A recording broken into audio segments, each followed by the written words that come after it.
Waalaikumsalam warahmatullahi wabarakatuh. Di sini kami izin untuk observasi dan wawancara kepada Ibu tentang bagaimana sih penerapan kurikulum yang diterapkan di sekolah saat ini.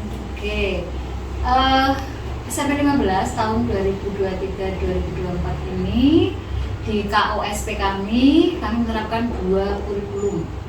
Kurikulum yang pertama namanya kurikulum 2013, itu dipakai oleh anak-anak kelas 9.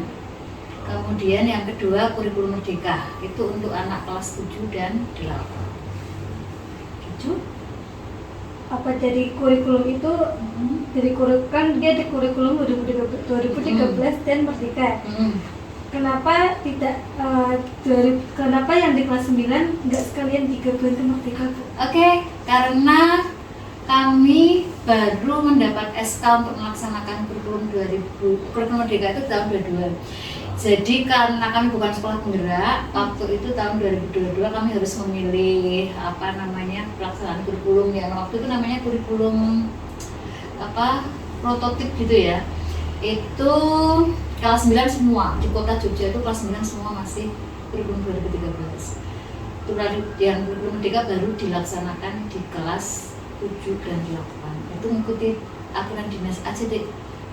Ya, karena kalau kita pakai yang kelas 9 juga belum ada bahan ajar yang buat. Kemudian biar simpelnya aja semua kayak di Indonesia itu yang sudah kelas 9 itu baru yang beberapa sekolah. Dan tahun 2024 besok semua wajib di launching kurikulum merdeka. Itu 2024. Untuk saat ini metode pendidikan yang diterapkan itu bagaimana, Bu? Metode pendidikan? Ya, yang di sekolah itu diterapkan seperti apa? Yang kurikulum merdeka. Oh, kurikulum merdeka, baik. Kurikulum merdeka itu kita ada 3 tahap, 3 bentuk ya. Yang pertama intrakurikuler, itu pembelajaran dengan 12 mapel. Yang kamu kenal kalau dulu sekolah ya ada matematika, bahasa Indonesia, IPA, itu namanya kalau dulu itu mata pelajaran, sekarang itu masuk ke dalam kegiatan intrakurikuler. Kemudian yang kedua P5. P5 itu proyek penguatan profil pelajar Pancasila.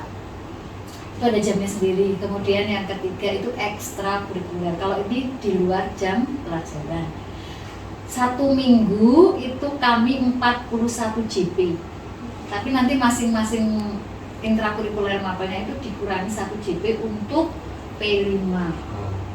Jadi kami KOSP itu kurikulum operasional satuan pendidikan, punyanya SMP 15. Itu nggak sama dengan sekolah lain, milik sekolah masing-masing.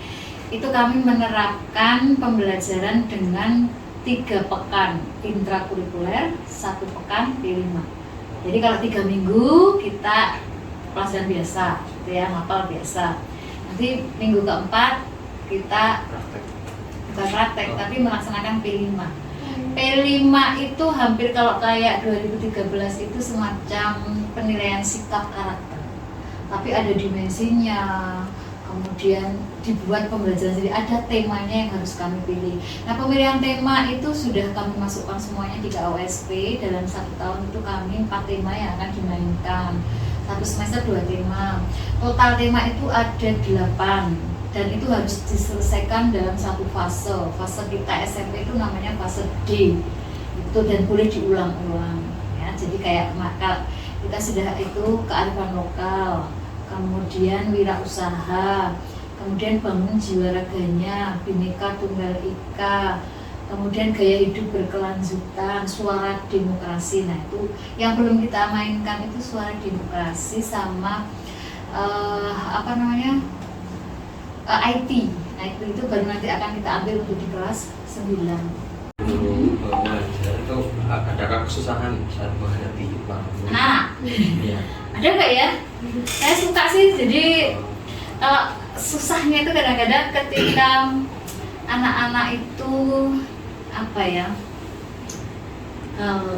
dari 1 kelas itu 34, memang biasanya sekian persen anak-anak itu dalam tanda kutip anak ngeyel ini, mungkin kamu pernah dulu anak ngeyel gitu. Jadi kalau ada tugas dia mengikuti kancane, kemudian suka terlambat, kemudian suka rame sendiri, ya paling apa namanya, hiburan kami untuk anak-anak. Saya nggak menyebutkan itu masalah ya, tetapi memang itu ada, dan itu bagaimana guru bisa mengolah di kelas. Jadi pasti ada anak yang ngeyel, anak yang suka bolos, anak yang nanti bertengkar, nah seperti itu ada.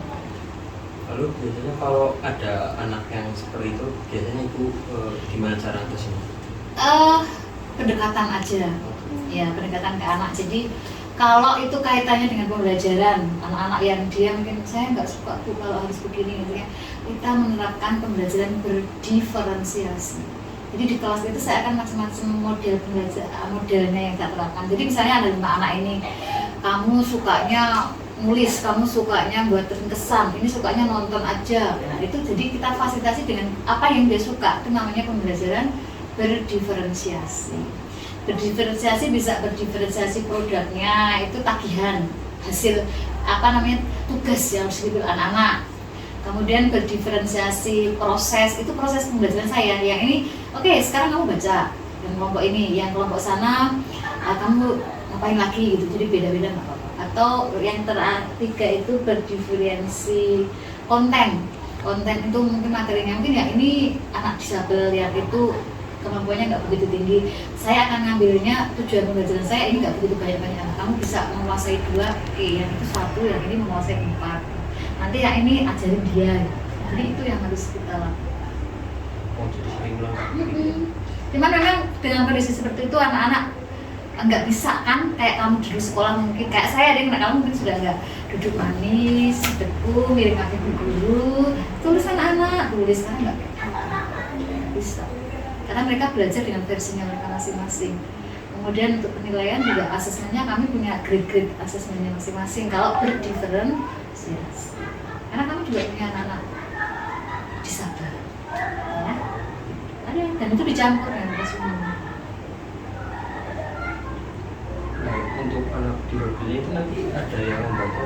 Ada, kami punya guru, namanya guru pendamping khusus. Tapi cuma punya 2, padahal muridku 42 dengan kelas yang beda-beda. Jadi kalau dia masih bisa diatasi oleh guru mapel, ya kita atasi. Kalau sudah dia disabelnya sudah luar biasa, kita akan kirimkan ke guru pendamping khususnya untuk membantu pembuatan tugas, membantu penyampaian. Kan mungkin saya nggak mampu untuk semuanya. Ini bocah kok, itu minta sih, Bu, dia harus menguasai ini, tolong dibantu. Nanti dia akan berada di kelas khusus sudah.